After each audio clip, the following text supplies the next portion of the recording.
Welcome to NACo's County Countdown. I'm Mark Rattacco, NACo's Chief Government Affairs Officer, running through the top issues that are important to counties as intergovernmental partners. First up, NACo just wrapped up the annual Payments in Lieu of Taxes, or PILT, fly-in in Washington, D.C.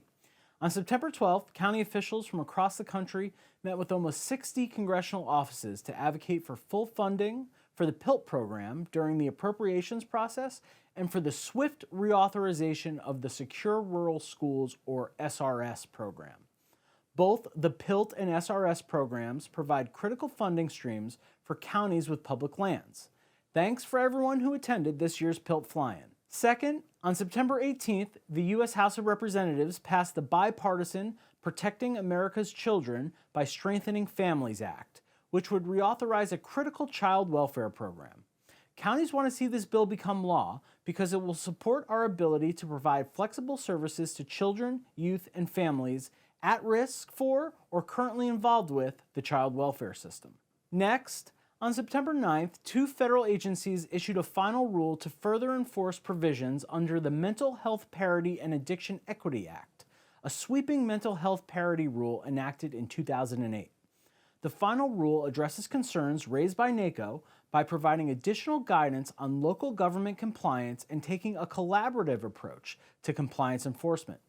Mental health parity was one of the pillars of NACo's Commission on Mental Health and Well-Being, and these measures mark significant progress in supporting counties' efforts to improve behavioral health outcomes for our communities. Next up, on September 16th, NACo co-hosted a briefing on Capitol Hill about PFAS.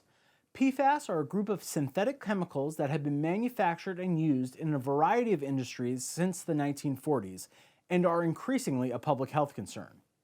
The briefing highlighted the impact of the recent EPA designation of certain PFAS compounds as hazardous, and we discussed with congressional staff the best way to mitigate the impact of these chemicals in our communities.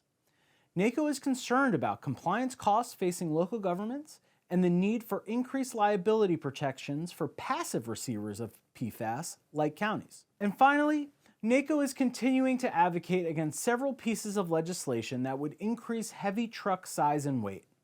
Collectively, counties own nearly half of all public road miles, more than any other level of government, and 1 out of 4 of every bridge in America. At their current 80,000-pound threshold, heavy trucks cause significant wear and tear on local infrastructure with no corresponding funding to support the impacts.